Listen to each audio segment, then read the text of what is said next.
It's the Go Gopher Podcast with Mike Grimm, episode number 91. I am Mike Grimm, voice of the Golden Gophers, and welcome back to the podcast. We have a special episode this week coming to you from the Target Center here in downtown Minneapolis, host of this week's Big Ten Basketball Media Days, and eventually the host to both the men's and women's Big Ten basketball tournaments this coming March. We're thrilled to have you join us here at the Target Center for episode 91, and with us will be Gopher men's basketball coach Ben Johnson and Gopher standout forward Dawson Garcia. They'll let us know how the offseason is going, how the preseason is going, and what their expectations for the coming year are, and what it might be like to play the Big Ten tournament right here in their hometown. Our Go Gopher podcast is presented by alumni-owned Sunbelt Business Advisors and True North Mergers and Acquisitions. If you're a business founder planning to exit your business, start by contacting Sunbelt Business Advisors and True North Mergers and Acquisitions. Sunbelt serves more businesses up to $5 million in revenue than anyone, and True North M&A serves companies with revenues up to $150 million. Get a confidential, no-cost, no-obligation business valuation started today. Make the most of your life's work. Visit sunbeltminnesota.com or tnma.com today. Affinity Plus Federal Credit Union's also one of our big sponsors here on the Go Gopher podcast.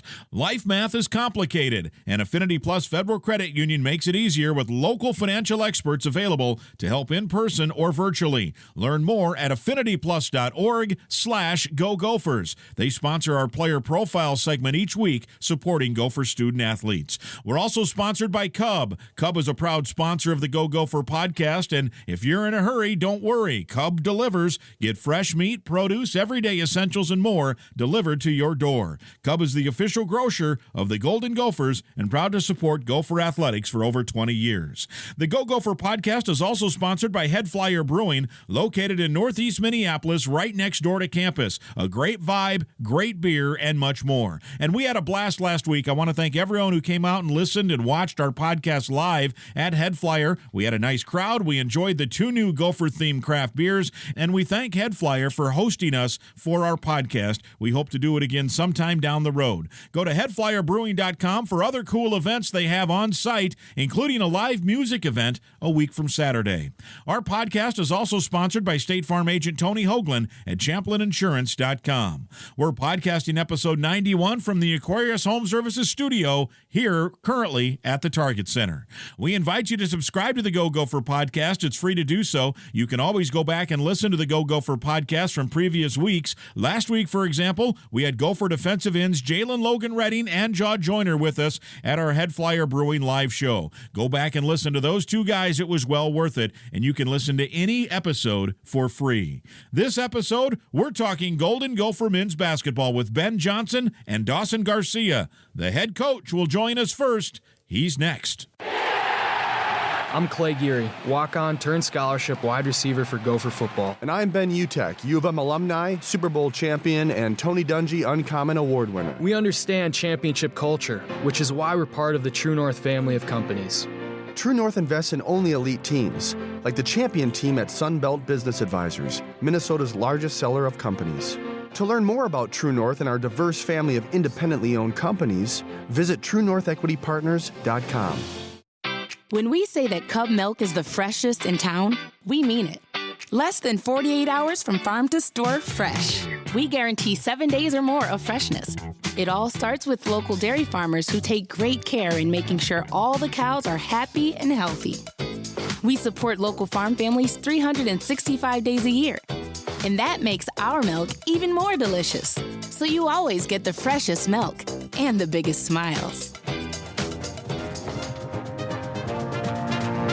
It's episode 91, the Go Gopher podcast. We're emanating from the Target Center this week. It's the host of the Big Ten men's and women's basketball tournaments in March, and as one would think is a good idea, also the media days to help promote that event here now in the fall as basketball season just around the corner. Ben Johnson, the Gopher men's basketball coach, with us. Good to see you. Good to see you. How cool is this? It's in our city here at the Target Center. You got Media Day. I know you were here last year for Media Day in the Twin Cities, but also now with that on the horizon, the tournament here in town. Yeah, and because of the tournaments here, I think it is a little different feeling, a little different energy, but it's exciting. I think to be able to host the Big Ten tournament, as historic as it is exciting for not only our team, but our state. And all our guys are really looking forward to it. Yeah, and I think it's kind of cool, too. I mean, you've been involved in the Big East tournament. You've been involved in the Missouri Valley tournament in St. Louis. That's always a great event.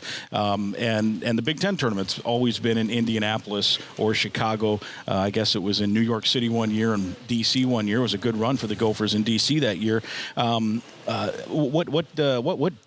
should we tell Minnesotans about this tournament and what they need to do come March?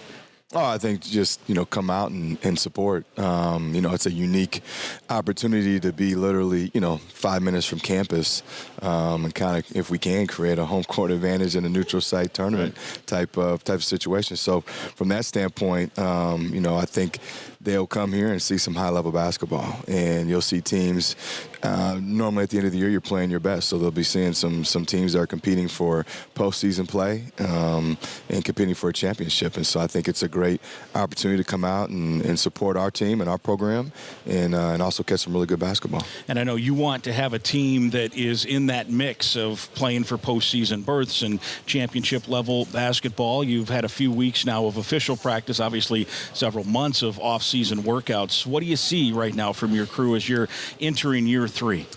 Excitement, confidence. I think the returners now, there's no anxiety. They know what's ahead, and they're excited about what's ahead. They're excited to experience kind of in year 2 for the young guys.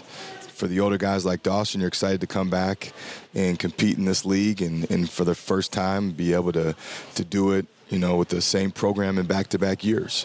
For the new guys, whether you're freshman or transfer, it's the excitement of the new. They've heard about the Big Ten. They've heard it from their teammates. They've heard it from me.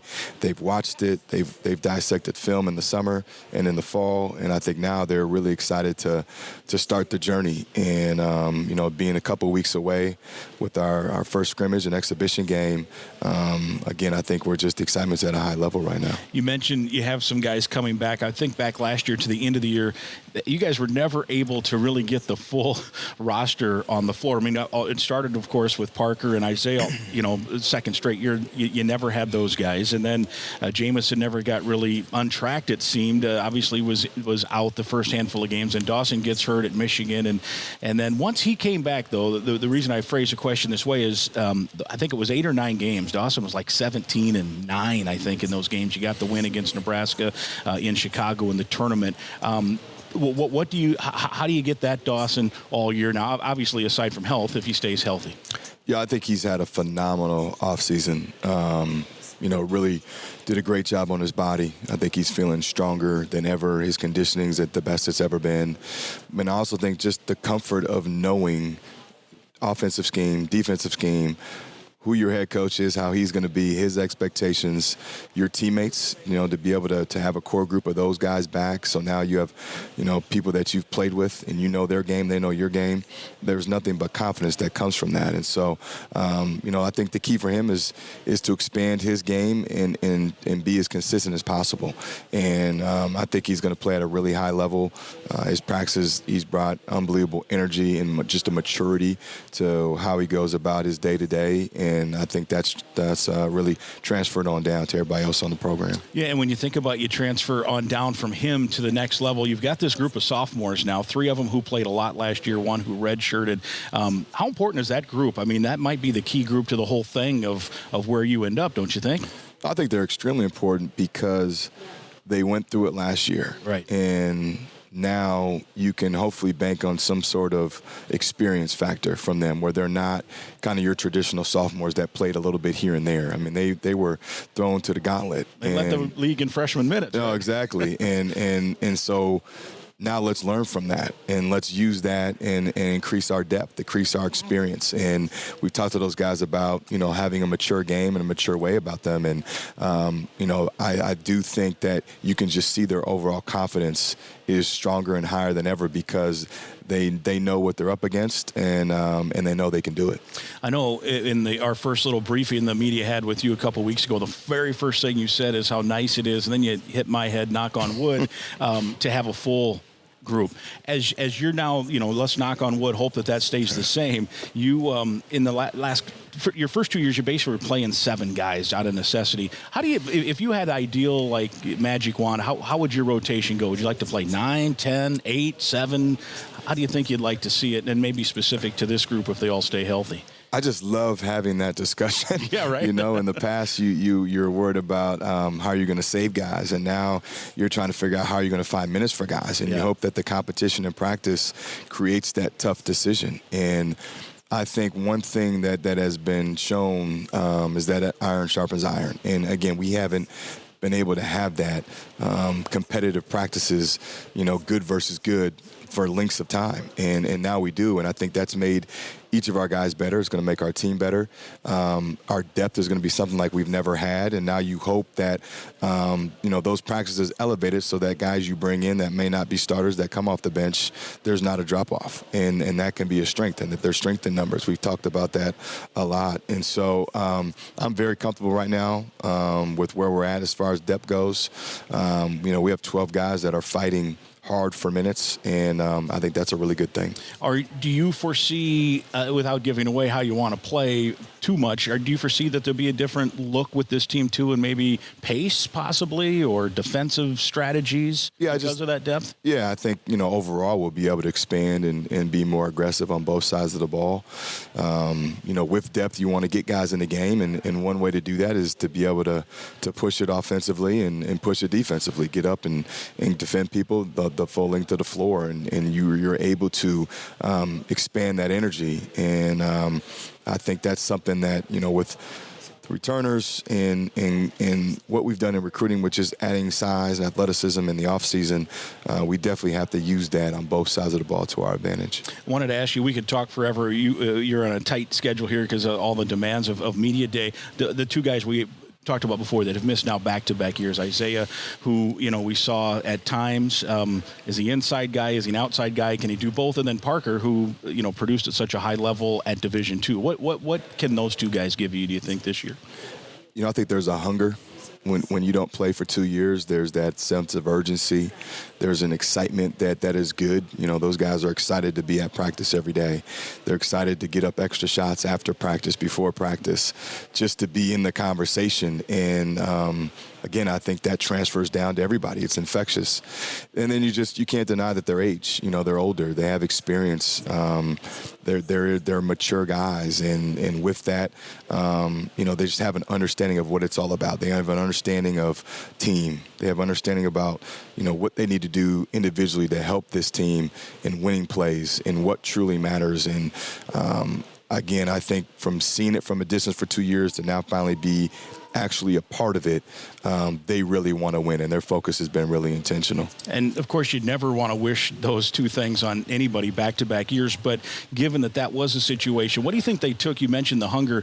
Is there some benefit to get some positive out of it that they watched and maybe learned, and now you see it? Because sometimes you sit on the bench, you see things from a different perspective than if you're on the court 35 minutes a night.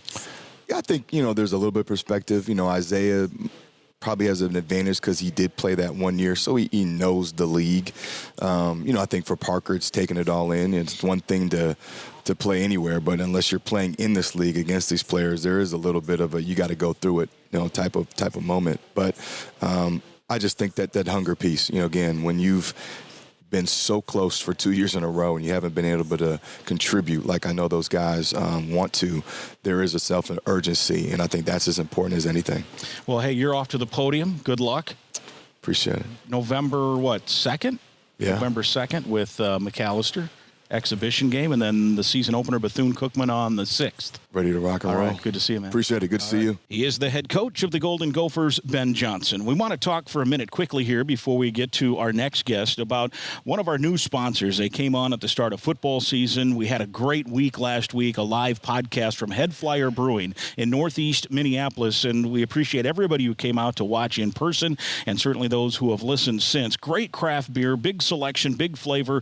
They have some new Gopher flavor as well, as they had 2 Gopher-themed beers last week, and man, they were really good, so you can go try those. They also have some cool Gopher-related T-shirts that if you wear those during games, you get beer discounts as well. Don't forget, on game days, home games especially, they're only a mile and a half from the stadium. You can go pregame, you can go postgame, and really enjoy it. And they also have game watches when the Gophers are on the road, so during a Gopher road game, come and watch, and they have beer specials. They also have all kinds of cool things going on throughout the fall, including a week from Saturday, in which they'll have a great fall music festival with fall beers, including a pumpkin-style beer. So all of that is really, really good. Headflyerbrewing.com. Hey, you can stop by anytime you want. Go to headflyerbrewing.com for all the info. Hi, Gopher fans. Switching is easy. We do it all the time. We switch on lights, we switch TV channels, we switch on the TV. And with the new transfer portal, some college students even switch colleges, which can seem crazy to us diehard fans. But what's not crazy is how you can switch and save with State Farm. In fact, my agency can switch you over so we can start saving today. My team is ready to welcome you to the State Farm neighborhood and show you it is, in fact, easy to switch and save. When you want the real deal, check us out at ChamplinInsurance.com. Like a good neighbor, State Farm is there.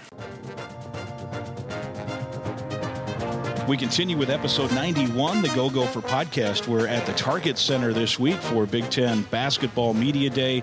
Target Center will be the home site of the Big Ten men's and women's basketball tournaments here in March as well. Dawson Garcia made the preseason All-Big Ten watch list. He joins us here at the Target Center. Good to see you. It's good to see you as well. How much fun is this to have this in your home city here? It's awesome. Just roll out of bed, get the lift, and individual workout in this morning and straight to it. So then we got practice right after. So it's good that everything's right here.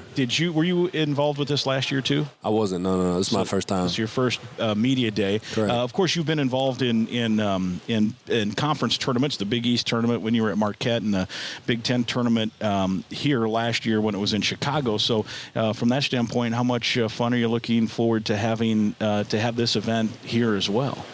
A lot of fun. I think that's going to be a very special time and moment for our team, just having that home court advantage and kind of the city behind us, backing us. So I'm really looking forward to that. Yeah, hopefully it'll be good crowds. It has mostly been in Indianapolis and Chicago in previous years. It was in D.C. one year and in New York City one year. But I think this is a good opportunity. I know the women's tournament last year drew well, and it's good for basketball fans, college basketball fans in the area, and some other folks even in the region, the Dakotas, Iowa, Wisconsin. Hopefully we keep a few of those Iowans and Wisconsins away. But I do think it's a cool opportunity for people to like college basketball around for here. Sure. Yeah. All right. Well, how has your off season gone? I was talking to Coach Johnson in the first segment of our podcast, and he talked about his message to you is about consistency. Obviously, the health didn't help last year some, but those last 9 games, once you got back and started to dial in, I think I figured it up with something like 17-point-something points a game, 8 or 9 rebounds. You had several double-doubles in there, a couple of dominating performances, including that win against Nebraska. And so I posed the question to him about that, and he said just consistency, because you've got the ability to say, look, I don't want to put pressure on you, but, hey, can you get 17 and 9 every night? And Ben Johnson said, yeah, just, he really likes what he sees. So tell me your thoughts on trying to produce that way. Yeah, I agree. Consistency is a big thing, and just showing up, playing as hard as you can, and giving the best effort isn't enough at this level. You got to I understand what the expectation is, and to much is given, much is expected. So being consistent with the way I play as well and the way I produce is something that I'm really striving for. How important were those last handful of games? One, just to get back into health, but then just to show that, we all knew you could play, and you had some good games early in the year, but you're fighting the injury, and then Jamison was never really, fully healthy, and you guys never got to play that much together to try to get that thing rolling. But those last, 7, 8, 9 games, how important were they for you just from a confidence standpoint heading into the offseason? They were really important. After I came back from that injury, just put my best foot forward, and then going into the spring and the summer, and then building into the fall. And I knew it would be tremendous if I could just stack those 8, 9 games together, just for the group. And you got the win in Indy against Nebraska, which was I remember, I'm thinking back that game, it was an interesting game because I think the Gophers, you guys started like 4 turnovers and an air ball, and all of a sudden it was 7 or 9-0, and something clicked, and all of a sudden you guys took control of that game and never looked back. And I know it's one game, and you probably, you're probably past it more than I am in terms of, I thought that was a good way to have some hope coming out of that season. For sure. I mean, yeah, we got down early, but we didn't bat an eye. We just fought through the adversity, and that's kind of the story of what it was last year. And so, this year we're looking forward to a good year. Coming out of that and then into the offseason, I saw you at Target Field at one of the team events, which was kind of cool. You guys got to connect with some area youth that in need, at-risk kind of kids, and help with that fundraiser. And you talked then about how important the summer was in terms of workouts. So take me through how the summer went for you. Summer was good. I think it was a great time for us to just build with each other. We got some new guys coming in and just compete. That's what it really was. We had bodies, we had depth, so just competing, getting after it, and just building into this upcoming season. And now, I guess, official practices have started. You had the preseason for a little bit, preseason workouts in regard to, the school had started, but it wasn't official. Now you guys are getting going. You're less than a month away from the first exhibition game, and about a month away as we record this from the first real game. So what have these official practices now look like in terms of competition and what you're seeing from your teammates? Yeah, it's the real deal now, and we've been competing, getting after it every single day. But this is the time where we got to really lock in and focus, because it can become a little monotonous going against each other every day. You kind of want to see a new opponent in front of you, and you're just chomping at the bit to go face off versus a new opponent. So, we're looking forward to seeing somebody else, but just taking these times to stay consistent. Well, I got a little glimpse, I guess, a week or two ago. It was the first day of practice, and they let some of us come in, some of the media guys come in, just to watch some of the warm-ups and some different things. And it looked like to me that this is probably Ben's most athletic team. Like, there are guys getting up and down the floor. There are guys, Pharrell was getting up, man. He was throwing some stuff down. What do you think? I think this looks like a pretty athletic team that could change maybe a little bit of how you guys have played last year and then the other guys a year before that. Yeah, I think this has potential to be a up-tempo, fast-paced team, athletic team, long, and we got a lot of depth. So just continue to stack the days, and we'll see what happens. You mentioned that kind of that monotony of trying to work through it and continue to improve and get better. What does the coaching staff do or try to break maybe some of that monotony? Do they have some competitions for you during practice? Team workouts? Do they let you scrimmage? How does that all work? Yeah, we got a whole lot of competitions. We do like wars, scrimmages, and really just get after it with each other. And, the main thing that everybody's consumed with in the locker room before, after practice is, all right, whose team is winning? How many wins you got? And so I think that's the main thing. It's not really about anything about individual status, but we're all just worried about who's winning in practice, and, we're letting each other hear it. So if you take a loss in a practice, like, you're coming back the next day, like, needing to get a win. Yeah, and Ben mentioned, too, when he was on a few minutes ago, that iron sharpens iron, that he, for the first time in his time here, has, knock on wood, a full roster, a full, cavalry, so to speak, of able-bodied players, as opposed to, previous years where both those years didn't include Isaiah, Enan, or Parker Fox because of injury, and then different and various other injuries. Last year we talked about you got injured in the middle of the year. Jamison was injured at the start of the year, and then other things, over the course of time. How has that been different just in terms of practice to have, where you're going 5-on-5 sometimes maybe with some good hard competition? And you mentioned, the trying to win these competitions and get that competitive nature. Yeah, it helps a lot. Just last year, we were limited. We were having to go against some managers and scout team often, and this year just constantly every day getting a real live look. And like Coach said, iron sharpens iron. There's been countless times in practice where whether it's Pharrell's made me better, I made Pharrell better, and you go down the list. So it's been good. And from that intensity level, again, actually some of those managers can play and shoot. There's no doubt about that. But that said, when you're going against, goods and everyone's wanting to win, and you mentioned keeping track of who's got this and who's got that, how much can that help then when you get into the real competition? helps a lot, because then we get to take a step back and be like, all right, now this is us versus them. You know what I'm saying? And we're not going against each other anymore, and we bring that same type of energy versus our opponent. Does it the competition level get? Can you guys get after each other pretty good? Is there a little trash talking going? Is there some stuff that can raise the whole level, even if you maybe get not you personally, maybe you personally, but maybe there's times even where you're getting under each other's skin because you're seeing each other every single day. Oh, for sure, yeah. There's always that, and there has been a lot of decent amount of trash talk, but we know it stays on the floor, and Sure. it's just people being competitive. As they say, it's family. Yeah. Right? There's family. always family. There's always some trash C2F. talk within family, right? No doubt. All right, I want to ask you about some specific guys here. Fans are always wondering about, hey, how's this guy doing? How's this guy doing? So we'll get Dawson Garcia's scouting report on a few of these guys. I talked to Ben about this too. Those sophomores, they led the Big Ten in minutes as freshmen last year. I think they were 3 of the top 5 freshman minute getters. So you're kind of the leader of this group in terms of age and skill level and those kind of things. But I think those 3 guys coming in, and then you had Caden Betts in there who redshirted and got to observe everything and kind of what it takes. How important is that group, those 4 sophomores? Tremendously important. Tremendously important. You got a guy like Braden Carrington.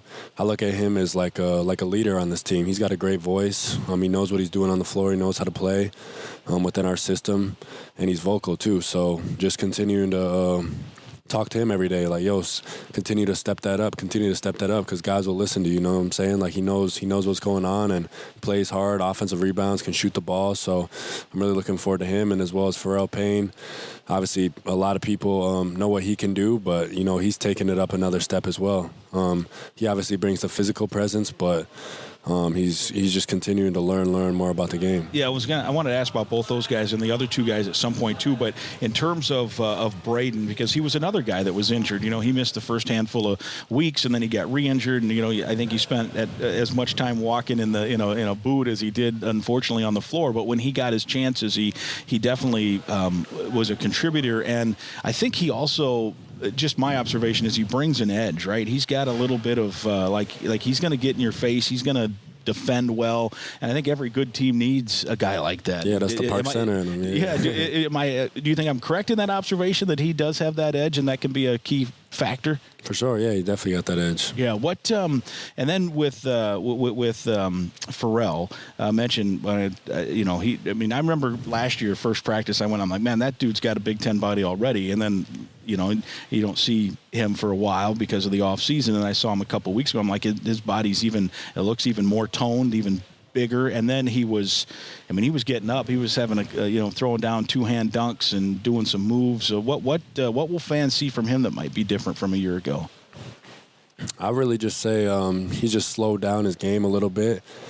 He's still the same explosive player, and he's really just become more just mindset to kill each and every day. Come in every single day and not taking any type of back seat. And so I love seeing that out of him. Now, the guy that got a lot of minutes and started as many games as any freshman last year was Joshua Ola-Joseph, another great athlete, another guy that has a bit of an edge to him. What has he done here, do you think, in the summer to progress his game? Yeah, he had a great spring and summer. He's shooting the ball at a very high level, defending at a very high level, and like you said, he brings that chip on his shoulder every single day, and that's a guy I love to go out there and compete with. Just because I know that every single time he steps on the floor, it's game on, and he's going to bring it to the opponent. Now, I think about last year, the lineup, you played the 5 a lot. You played the 4 a lot. Now you've got Pharrell, who, I don't want to set Ben Johnson's lineup for him, but I think there's a pretty good chance he's going to be the starting 5. You'll likely be the 4. Ola-Joseph was the 4 last year as well. Maybe he can play some outside. You could maybe play some 3. That group there, there's some talent there, right? I mean, that's a pretty good threesome in terms of the front court. And we haven't even talked about, and I'll get to it, Parker and some of these other guys, Isaiah maybe. But take me through how you guys look at the competition there, because there's you guys are going to be sharing some minutes in that positional group. Yeah, I mean, it's deep and talented. We're just really just going into practice and competing every day, and we'll let coach figure out all that stuff. But as far as going out and just playing with each other, we're all just worried about that. How have you, in terms of, you're a good 3-point shooter. Can you play the 3? Do you think that could be part of your arsenal, or are you going to be more of a front line player, do you think? I mean, yeah, I can definitely play the 3. I would guess that my majority of my minutes will be at the 4 and the 5, but I'm definitely capable if need be. If need be, you can go out and guard the perimeter. We mentioned 3 of those sophomores. Caden Betts, the fans saw him as kind of a cheerleader last year. He and Parker and Isaiah were on the bench waving those towels. Now we'll get to see him as a player. What can you give us in terms of a scouting report on what fans will see from Caden? Yeah, KB's really hard worker. He's in the gym every morning, getting his shots up. He can shoot the ball, 3-and-D guy, hustles, plays very hard. And so, I'm really looking forward to the contributions he can make to this team this year. Parker and Isaiah, we mentioned those two guys. You feel for those two guys missing each of the last 2 seasons. I've never seen anything quite like that. How have they looked? What is your scouting report on those two guys? Those two have looked amazing, honestly. I've been super impressed by just their resiliency and how they've battled back mentally and physically. It's been a couple practices where, Isaiah just hasn't missed or just been killing on offense and getting deflections on defense with his long arms. And then Fox as well, just attacking the rim, getting dunks, weak side, pin it off the glass, 2 hands, and just seeing those plays, I'm like, man, I always heard about and I always saw it on social media and whatnot about Fox's athleticism and jumping ability. But just to see it, post 2 knee injuries and he's still getting up like that is just super impressive and a testament to him. Yeah, that's what I was wondering about, because you get 2 knee injuries, you just don't know what does he have the lift? Does he still have the speed? And because that really is his game, is to play above the rim a little bit, and so he's got that. Huh? Yeah, he definitely has got that. He can be an impact then, right? He can be a guy that's going to contribute here and give some minutes too, right? Mm-hmm. Jack Wilson, I happened to be on campus one day doing some football interviews. Anthony Smith, who was a pretty good basketball player himself, he's a defensive end for the Gophers, and they always tell me he's maybe the best basketball player on the team. He saw this was early in the fall. He saw Jack Wilson walk by, and he's like, whoa, who's that dude? He is stacked, right? That guy is like chiseled out of stone.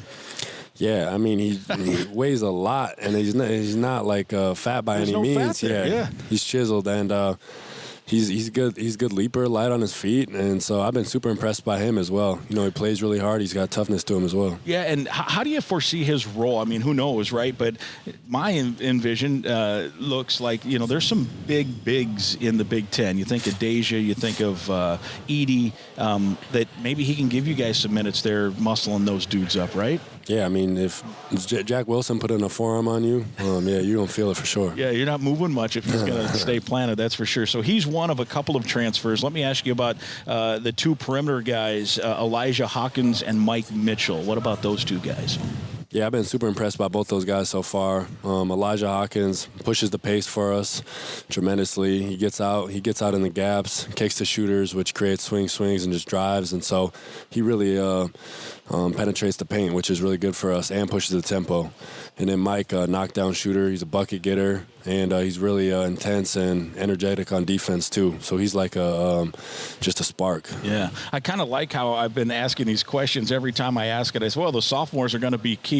Well, Parker and Isaiah, they're going to be key, and Jack Wilson and these transfers are going to be key. There's a lot of pieces here that if everyone kind of takes that step and does their part, like for this team to be good, those 2 transfers are going to have to be good, right? Mm-hmm. And for this team to be good, you got to be good. So I think it's going to be fun to see how each guy progresses and has a contributing part to this team. Yeah, in order for us to be good and have the year that we want, everybody's going to have to step up in some type of way. Newcomers also in terms of true freshmen, Cam Christie, the guy whose brother plays in the NBA now, played at Michigan State, Max Christie, a kid out of Illinois. What have we seen from him? Yeah, we've seen cold-blooded moments. He stepped up and he's hit countless game-winning shots in practice, knocked down game-winning free throws. He's got a really nice pull-up jumper, and, he's a sponge to learn as well. We got a kid from Lithuania on this team, Chris. I'm going to call him Chris. Chris Keenis. I think I have that right. And I saw him briefly in practice, and, man, in that practice a couple weeks ago, I think he hit about 15 straight threes, just shooting. I'm not saying it was in a scrimmage, but they just kept the managers kept feeding him. He kept hitting all net. What do you see from him? Yeah, he's a great shooter, like you witnessed. And then also, he's got a really good understanding of the game. It's a big adjustment for him, right, coming from overseas. So, I've been just impressed by, his work ethic every day and his commitment to just showing up. Let me quick mention a sponsor here, and then we'll wrap up with Dawson Garcia from the Target Center. I want to thank Affinity Plus. They are your local credit union, proudly serving Minnesota since 1930. If you're a current Gopher student or a proud Gopher alum, you're eligible to join this financial that wants to build a meaningful banking relationship and put you first. You can meet with a local employee at any of their branches statewide, including one right near campus in Minneapolis on University. To learn more and find other ways to connect, go to affinityplus.org/Go Gophers, affinityplus.org/Go Gophers. Affinity Plus Federal Credit Union, federally insured by NCUA. We thank them for their support of Golden Gopher Athletics. Well, wrapping up here with Dawson Garcia, we got just a couple of minutes left as he has a lot of duties as one of the representatives of the Gophers here at this Big Ten Media Day. Big Ten tournament coming up. I think back to mention you played in the Big East tournament as well. I want to go back to that just for a minute or two in terms of what did you take from your experiences at your other schools that you can use now as a Golden Gopher? You were at Marquette, of course, and then at North Carolina for a brief time before, you had some things going on that you came back. Yeah, I feel like I can just take the experience I've learned. I've seen a lot and I've been around a lot, so just using that and trying to take all the positivity out of every situation and just bring it to this group here. I got to ask you, too, with North Carolina name brand, we were down there for football a few weeks ago. Cool campus, cool school. Michael Jordan went there, right? It's a brand school. What for the unfortunate limited time you had down there, what was your experience like there in Chapel Hill? It was cool. Just a lot of the pros would come back to and play. So I remember growing up, I was a big Tyler Hansbrough fan, just watching him play and just seeing him and him playing 5-on-5 with us in the summer. It was just it was really surreal. And so, that obviously that's a great university and they got a lot going on. So, props to them for that. Yeah, you think about, the guys that have gone through those hallways, as mentioned, Jordan and Worthy. I'm older than you. Some of those names you might not recognize. But then Hansbrough, I actually covered him. I think what year did they win it? 2009. I want to say I was at that Final Four. I was at the 2005 Final Four when they won it all in St. Louis. Scott May, I think, was on that team. And so that Carolina Blue is certainly something. How about your experience at Marquette? What did you take from that? You were on the All-Big East All-Freshman team. Yeah, it was a great experience. I feel like that's really where I learned how to go about my work. Coach Wojo, DK, Stan, JP, JG, all those guys, they did a great job with me. Just bringing me in every day and making sure I bring it every day. There was no hiding in those practices. They were super intense, and those are relationships that I cherish forever, and I'm thankful that they gave me the opportunity. Last one for you is that all comes full circle now. You're back, hometown, year 2 with the Gophers. How excited are you to get this thing going and playing in front of family and friends? I can't wait. It couldn't come any sooner. Very good. Hey, great to see you. Enjoy the rest of the day here at the Target Center, and can't wait to see you for the first exhibition and then into the real season. Sir, appreciate you. All right, there he is, Dawson Garcia, episode 91. That's Golden Gopher basketball player Dawson Garcia, who's on the preseason All-Big Ten list. I hope you enjoyed hearing from him as much as I enjoyed chatting with him. We also want to thank Ben Johnson, Gopher head coach, for coming on the podcast here at the Target Center as well. Episode number 91 is presented by Sunbelt Business Advisors and True North Mergers and Acquisitions. If you're buying or selling a business, visit sunbeltminnesota.com or tnma.com today. We're also partnered with Affinity Plus Federal Credit Union, a locally member-owned full-service financial invested in you. You can learn more at affinityplus.org/Go Gophers. Cub sponsors the Go Gopher Podcast. Cub is the official grocer of the Golden Gophers. Head Flyer Brewing in Northeast Minneapolis is also proud to sponsor the Go Gopher Podcast. Head Flyer Brewing is just a mile and a half from the stadium. Stop in for great tasting craft beer. And don't forget, Head Flyer Brewing is a pregame or postgame or both Gopher football option for home games. We're also brought to you by State Farm agent Tony Hoagland.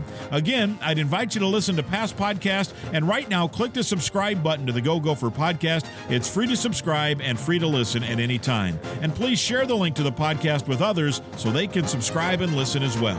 We'll talk again next week.